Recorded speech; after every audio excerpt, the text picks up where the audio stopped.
Hello and welcome to Talk Ag to Me, the podcast dedicated to improving ag literacy around the globe. I'm your host, Brandon Black, and today's episode is very special because we talk about animal welfare as well as the responsibility that comes along with raising animals. And to help us with this episode is none other than Temple Grandin, who really should need no introduction, but for those of you who don't know, Temple Grandin is an American professor of animal science at Colorado State University, and she's one of the leading consultants in the livestock industry on animal behavior, as well as an autism spokesperson. And she is just amazing. She's incredibly intelligent, and she designed a lot of the things that we use today in animal handling and husbandry. And so this was a very special episode. It is very important for me and my small community here on this podcast to be able to get this interview in. It was such an interesting interview, and I kind of wanted to put a disclaimer in because during the interview I sound very kind of uninterested or bored or kind of, just not usually myself. And I just wanted to clarify that I'm definitely not bored or uninterested. I was very interested in the conversation, but I was also very nervous and trying to keep my head in the interview and try not to get too excited about talking to Temple Grandin because, she's been a bit of an idol of mine since I started learning about agriculture. And so I may come off as kind of mundane or not quite as excited as I usually am, but that's just because I'm trying to keep everything together and stay focused on the episode, and it just doesn't come across like I wanted it to. Her side of the interview is fantastic, but mine just wasn't what I was satisfied with. So just wanted to put a little disclaimer out there for you guys before you go into this thinking that I wasn't interested in the conversation, because believe me, I definitely was. And once again, thanks to Temple Grandin for doing the interview. It's such a huge honor to be able to talk to her about this, and yeah, I think it was really great. So without further ado, here's the interview. In animal welfare, and you said you're a student. Where are you a student at? I'm a student at the College of the Sequoias. At a college. Okay, what are you majoring in? Ag education. Ag education. Okay, I just kind of like to know what I'm talking about. So ag education is what you're majoring in. Okay. That's right. Are you out of an ag background by any chance? I did FFA growing up, and I was always raised around dairies. My family doesn't own farms or anything, but that's about the extent of my ag background. But you did some work in dairies when you have done some work in a dairy. Absolutely. Okay, all right. And so who are you doing the article for?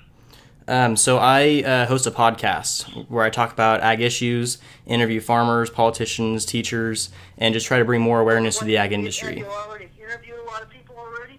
I've interviewed quite a few, just local farmers. Okay. And so kind of the purpose of the podcast is to raise awareness to what's going on in the ag industry, kind of teach people where their food comes from. Okay.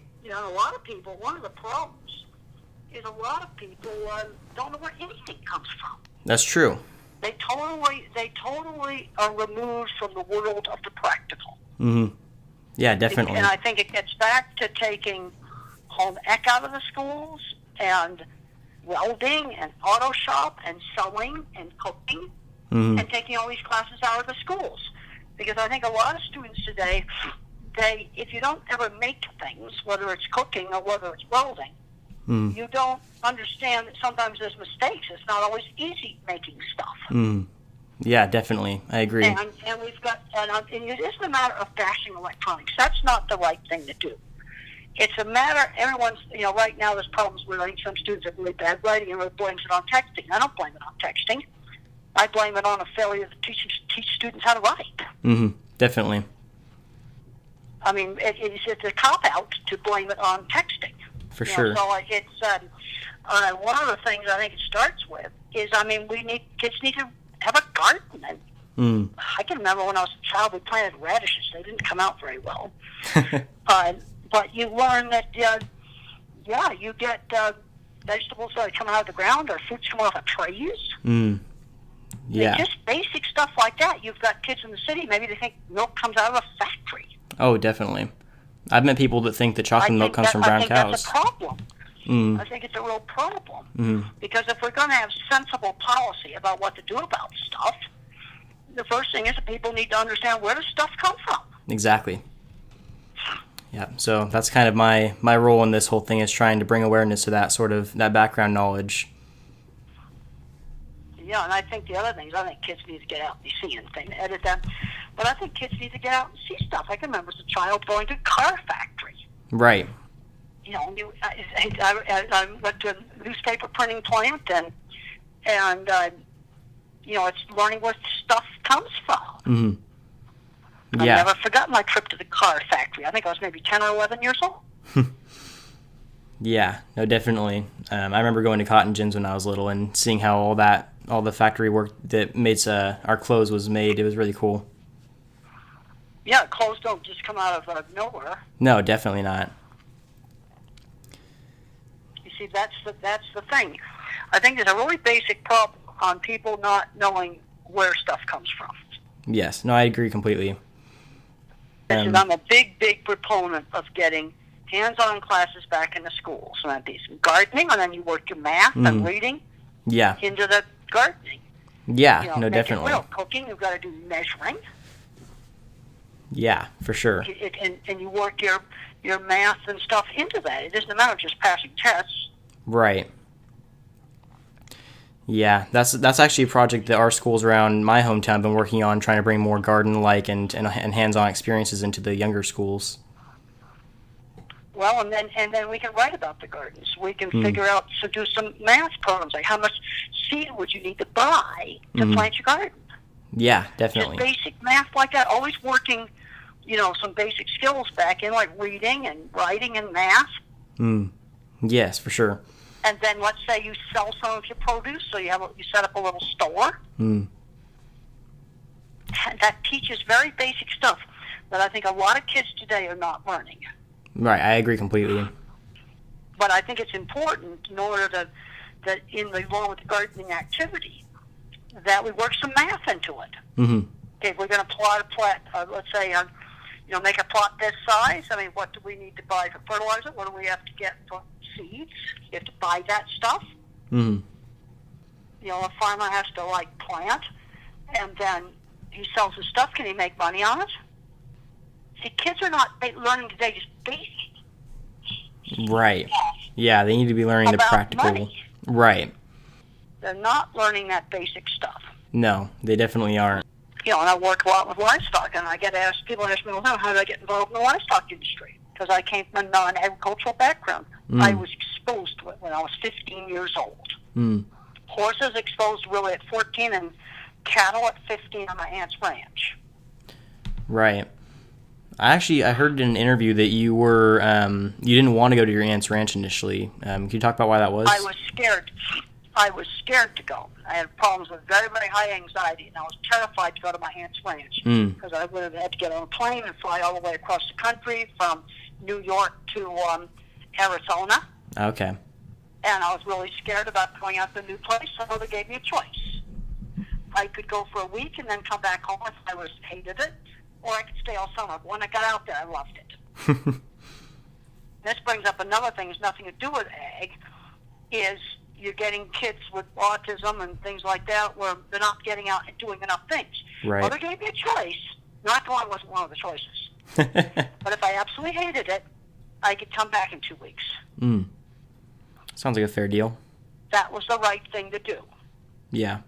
So when you got there, you realized you loved it. What kind of pushed you to find that passion to work with animals and to be outside and use your hands for things? Getting exposed to stuff. I'm finding that so many students.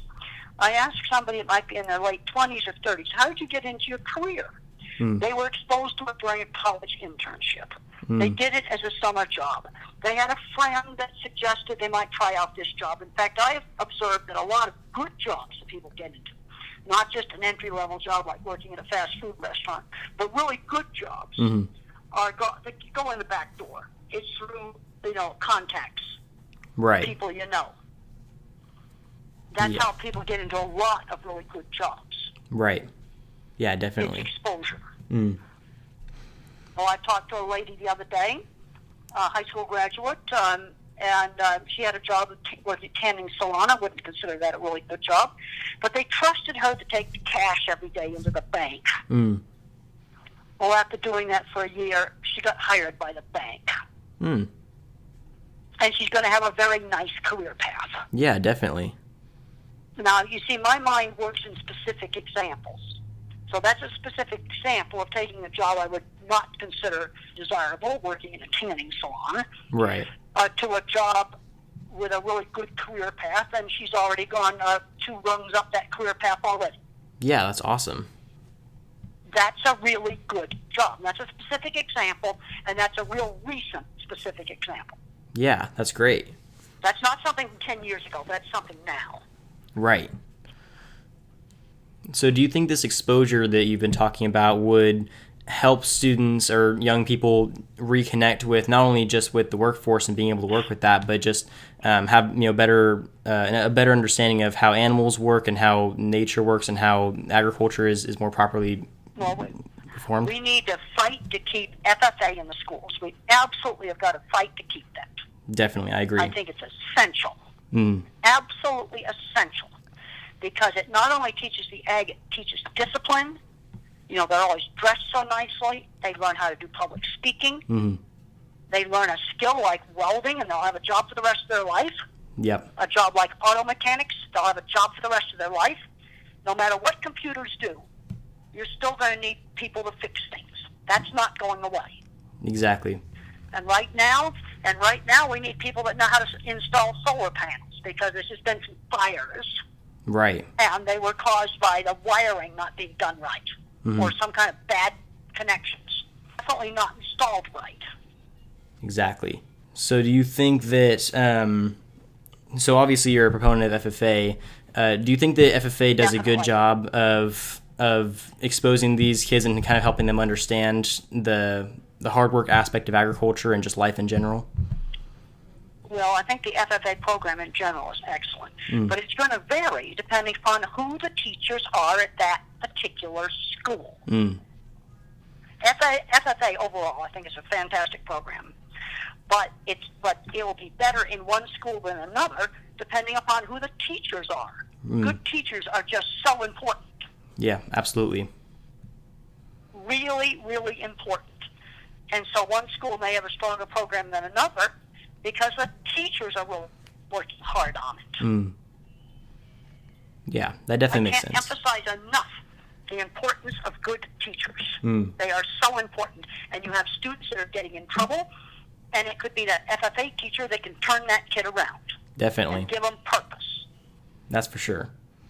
Having worked with livestock my entire life, I know that FFA was a good opportunity for me to learn responsibility and hard work and understand how animals work. That's right. But I've also seen students that go through the program that don't care, don't have as much ambition, and they even mistreat the animals that they're raising as projects. Do you think there's a possible solution to this? Mistreating the animals is not acceptable. And when I was in high school, I was a horrible student in high school. I got kicked out of a regular school. So I got sent to boarding school for kids with problems. And I ended up running their horse barn for about 3 years. I cleaned the dine stalls every day. I put those horses in and out of that barn. I fed them. I was very proud of the fact that I basically ran their horse barn. Now, that wasn't studying. Right. But then my last year at the school, that's when my science teacher came on the scene and got me really interested in now studying and became a pathway to becoming a scientist. But doing those horse stalls every day taught responsibility. No, and abusing your animal is absolutely not acceptable. Right. No. And you see, this is going to get back to what the teacher teaches the student. And I know there's been some stuff with cheating at shows, and it's not acceptable. I just got back from the Colorado State Fair, and they had really strict signs all around where the junior livestock show was. I walked through there yesterday. You know, that abuse of animals or some kind of unethical thing with animals is not going to be tolerated. Right, exactly. I've also seen the opposite of that happen as well, though. So you have the kids that aren't as ambitious and don't care about the animal or don't understand that it's a living, breathing thing that depends on them to survive. But I've also seen kids on the other side that think that it is wrong or unethical for students to be able to raise animals because they should be let out into their own habitats. What are your thoughts on that? Well, I've done a lot of thinking about that since half of all the cattle in this country and in Canada go through a center tract sprinkler system I designed. I've designed the front end of large beef plants. And so I have done a lot of thinking about that. And, you know, what is our place with animals? And I started learning more about agronomy. And I'm maybe kindergarten level of agronomy. But About 3 years ago, in our animal science department, they brought an agronomy professor in. Best thing they ever did. And what I learned from that is the best soil that we have in Iowa and Illinois was created by herds of grazing bison. And that the bison grazing, crop the grass, and then the dense herd moves on, created our best farmland. Animals are part of the land. We need to be getting the crops and the livestock together, get the livestock grazing cover crops, rotating crops, getting away from monoculture. Every crop scientist, and I've talked to about 25 of them in private, they will tell you we should be doing crop rotation. Now, out in public, they don't want to lose their grant money. In private, monoculture, they'll just tell you it's bad. We need to be getting the animals and the land back together. And then the animals, if we use them right, they improve the land. And they can also help on some of the other problems with the environment. But animals are part of the land. Right. But we've got to give that animal a life worth living. And I'm concerned about a thing I call biological overload. And we do it to pets, too. We're selecting a bulldog to have a gigantic head. It can't breathe, it can't walk, and it can't have its babies naturally. That's a deformed freakazoid of a dog. Right.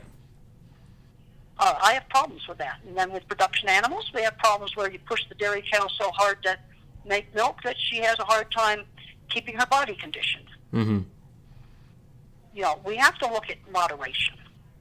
What's optimal? What's, moderation, not maximum. Yeah, definitely. That's what we have to look at. Do you think we need to be figuring out practical solutions for things. There's too much theory and not enough practical solutions. Yeah, I definitely agree. Do you think that our current agricultural systems in place are closer to moderation, or are we more on the extreme side, one way or the other? It depends upon where you're at. There's some very progressive stuff going on. I'm going to talk about some of the good stuff. I went to great seminars up in North Dakota, and they're trying to do some very, very interesting things with crop rotation and cover crops with cattle on it. We need to be doing more stuff, those sorts of things. Okay. Now, one of the worst things I heard about wasn't in this country. It was in Argentina. I had some people here visiting from Argentina, and they were and we just had some people here visiting from Argentina, and they were telling me about how all they do is raise soy there and nothing else. Well, that's atrocious. Right. And then they're putting Roundup all over it, and then that doesn't work, so they put 3 or 4 other chemicals on it. Well, that's crazy. And that's really super extreme. That's more extreme than anything that's happening in the U.S. That's an example of what not to do. And that's going on in Argentina right now. Interesting. That actually what they're digging up, and guess what they're digging up? Do that is cattle pasture. Oh, wow. And that's going to be worse for the environment than the cows grazing on it. Yeah, definitely. So that actually brings me to another question I had, and that's do you think that other countries, or what's the comparison, the United States to other countries in terms of how we handle our animals and our agriculture as a whole? Well, I know that's kind of a big generalization. The thing that I've seen on animal handling, it gets down to management. You've got to make sure you don't understaff and overwork. Stockmanship doesn't get enough credit. A good stock person is a skilled person, and the research is real clear on this, that dairy cows that are afraid of people, pigs that are afraid of people are less productive. There's scientific research on that. Good stockmanship matters, and it doesn't get enough credit. Yeah, I agree. Doesn't get enough credit. Yeah, for sure. What do you think can be done to help? Maybe, I'm not sure if education would help, but help kind of bring light to the people that are using the extreme sides of agriculture, or rather abusing them, and kind of bring, Well, the problem with some of the extreme stuff is in the short run it makes a pile of money. Right. Short run it works great. The long run you wreck the land. That simple. Yeah. It's that simple. I think a better approach, and people ask me, I'm now 72 years old. I've been in the cattle industry for 45 years. And they ask me, well, how did you have influence? I would design something, or I would do something, and then I wrote about it. Mm. Writing was a very important part of my career. I started out one little tiny project at a time. And the way I sold jobs is I showed them my drawings, and I showed them pictures of jobs, and then I would design something, and then I would write about it. I think the same thing with some of the crops. You know, some farmer up in North Dakota that's doing something really good, let's write about it. Mm. Let's tell about, here's something really successful that we're doing. Yeah, definitely. Being good at writing is important. Mm. Yeah, In for other sure. words, here's something we're doing that really works well, and look at the production we're getting off of the land. Mm-hmm. What's going on in Argentina right now with soy is like beyond disgusting. Right, And definitely. it's way more extreme than anything that anybody's doing here. Yeah, that's for sure. Yeah, so kind of moving back into the animal agriculture side of things, there's quite a bit of controversy right now on, well, especially in the United States and in most of the United Kingdom countries, but on the ethicality of animal agriculture and a lot of the practices we use. There's people who say that it's unethical to do a lot of the things we're doing, and some people say it's more ethical. There are some housing systems that need to get changed. Mm-hmm. And the animals that have the biggest issues on that are the laying hen and the pig. Mm. Those are the animals where you've got the biggest issues. Okay. Beef, most of the problems you have with beef are just bad management. Right. So for example, like California's Proposition 12, would you think that was a step in the right direction for animal welfare? I don't discuss politics. Okay, fair enough. Okay, I think we'll leave that out. But basically, I did a survey years ago, Mm-hmm.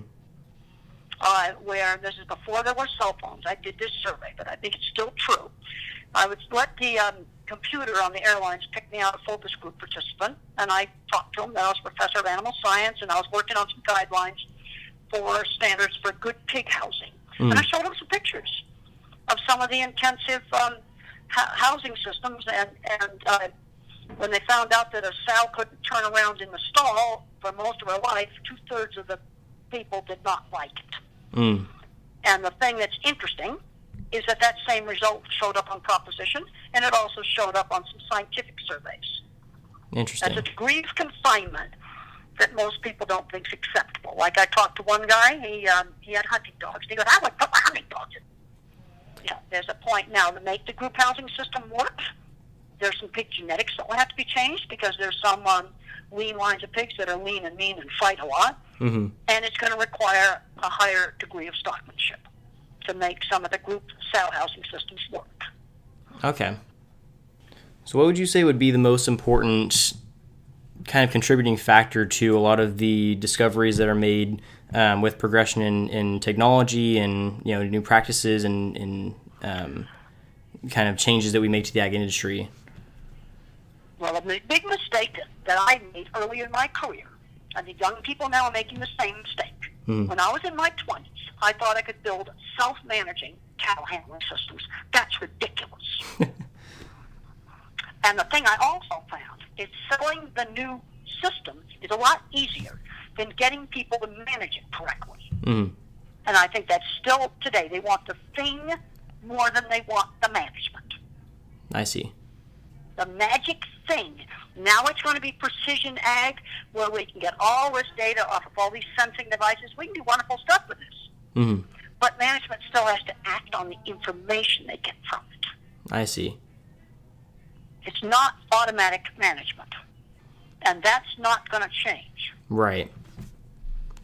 And I made the mistake of trying to replace management with engineering. I made that mistake when I was young. Mm-hmm. I had to learn the hard way that it did not work. So that brings up an interesting question. What changes do you see happening in the future of the animal agriculture industry? Well, that's a really hard thing to say. Right. There's a lot of new technology that's going to be coming in. Mm. But the thing I want to talk to young people today is get out and actually do stuff. Mm. Okay. No, and I think we're going to have to get away from monoculture. Livestock is part of it. The chickens can be part of it too. The thing that's interesting about Roundup is I went and I found the original paper that basically said that the weeds would never get immune to Roundup, and they gave all kinds of complicated reasons for it. They were wrong. Now, if you rotate your crops more, then you don't need all this Roundup. You might need just a little bit of it. You know, this brings up moderation. Right. Instead of banning it, you use less of it, way less. You see, that the solution, I think, to a lot of these problems is going to be something more in the middle. No, we don't get rid of all the technology. But it's not a magic cure-all. Right.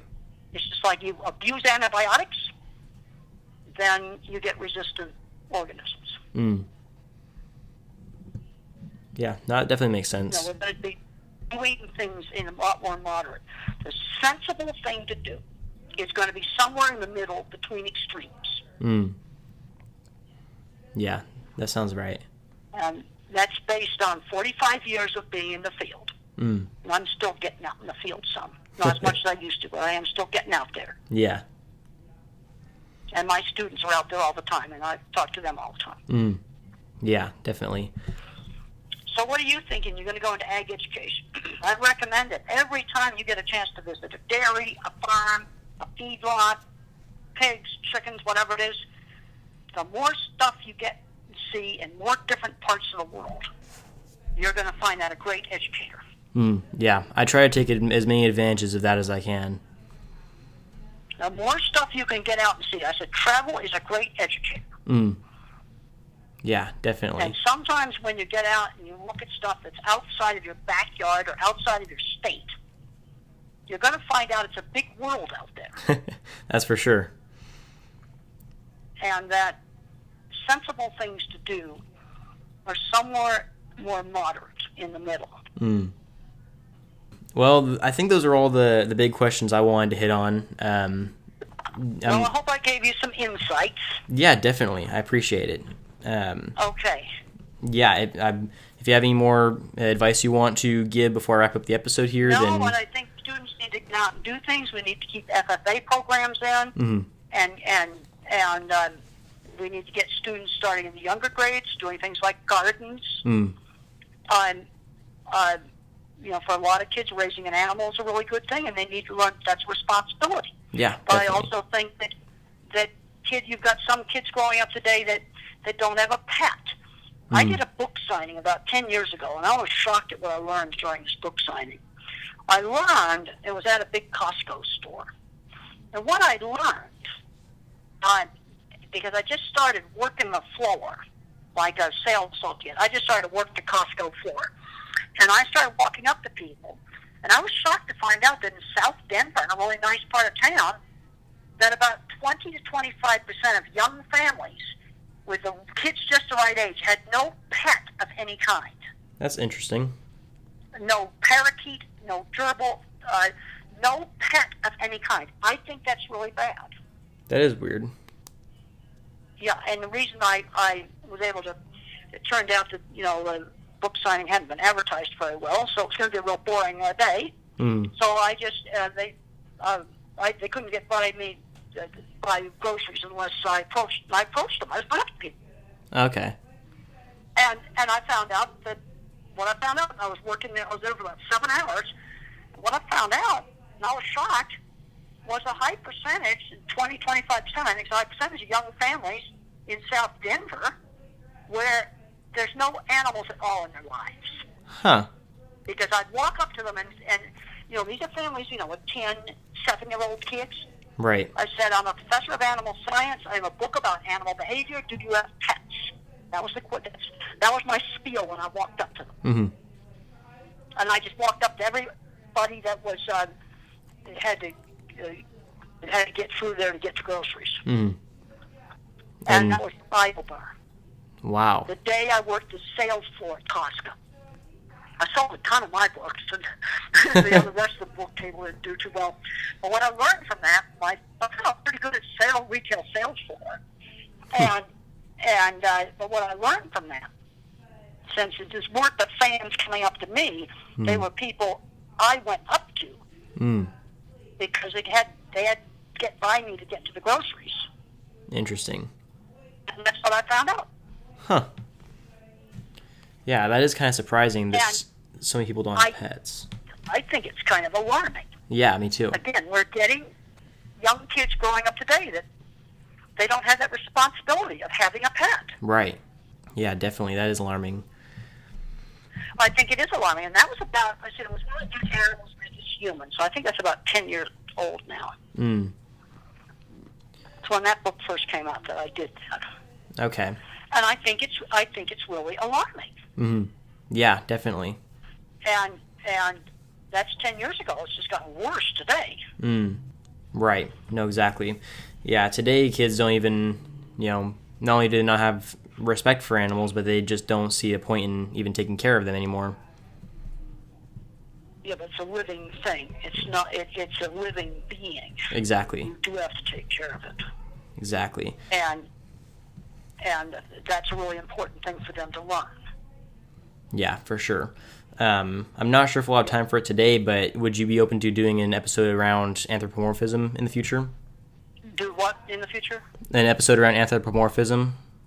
I didn't understand what you were saying. It's kind of the idea that human or animals should be treated like humans. Oh, anthropomorphism. Okay. Well, yeah, you have to look at. A dog is not going to write a Shakespearean sonnet. Right. For sure. Yeah, definitely. There's abstract concepts that animals don't understand, things like that. But they do have emotions. Mm-hmm. That's well documented in the literature. They feel pain. That's well documented, very well documented scientifically. Mm. And we've got to prevent suffering, but we also, what's the latest scientific stuff in animal welfare now is we've also got to make sure the animal has a life worth living. Exactly. I agree. We have to go beyond just preventing suffering. Mm. Health is an essential part of welfare, but it's not the only part of welfare. You have to have good health to have good welfare. Right. But there's more to life than just health. Mm. Yeah. No, but I think we got to get kids back out doing things. We also have to figure out sensible ways to solve problems too. And just banning all the chemicals is not the solution to the problem. No, not at all. It's probably using a whole lot less of it. Right.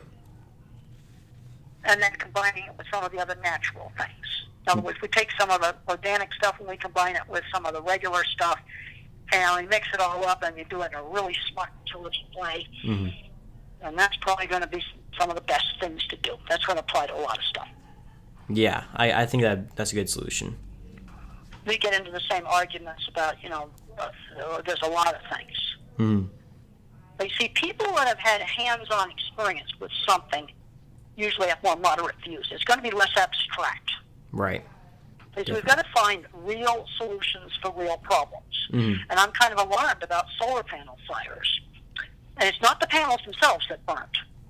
It was the wrong installation. Right. That gets back to people not knowing how to do things. We need things like solar panels.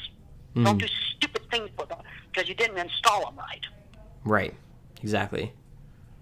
Yeah, we need to have people to learn how to do stuff like install them correctly so they don't cause a fire. Mm. Yeah, that'd be ideal. Yeah, and it that's the kind of stuff that sets progress back when that kind of stuff happens. I was very dismayed to read about that. Yeah, me too. And I dug into it online, and I found out it wasn't the panels themselves. It had to do with sloppy, wrong stuff when they pull the power off of a whole bunch of panels. I see. So, it wasn't the panels. Right. Right, but yeah. Then you get a whole lot of panels, you're pulling a bunch of power off. You've got to have the right kind of wiring and connectors and everything for that. Right, yeah. It's all faulty human error. Well, and buying cheap stuff, I still don't have all the details, but there may have been cheap stuff involved, and I don't know.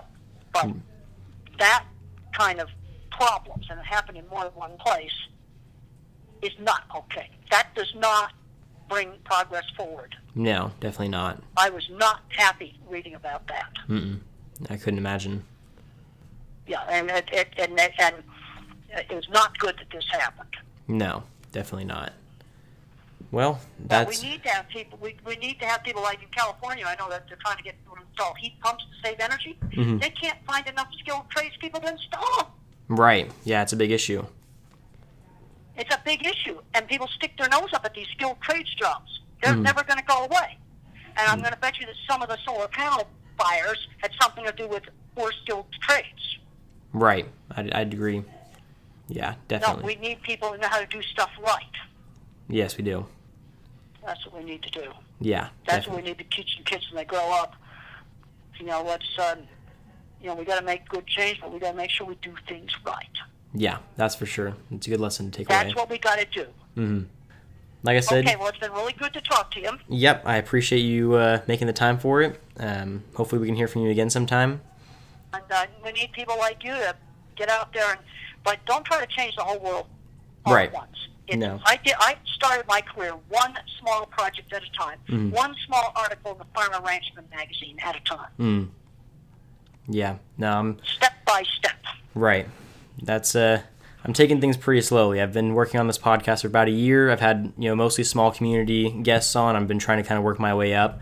I was very surprised to be able to have you on here. Actually, this has kind of been a big step for me.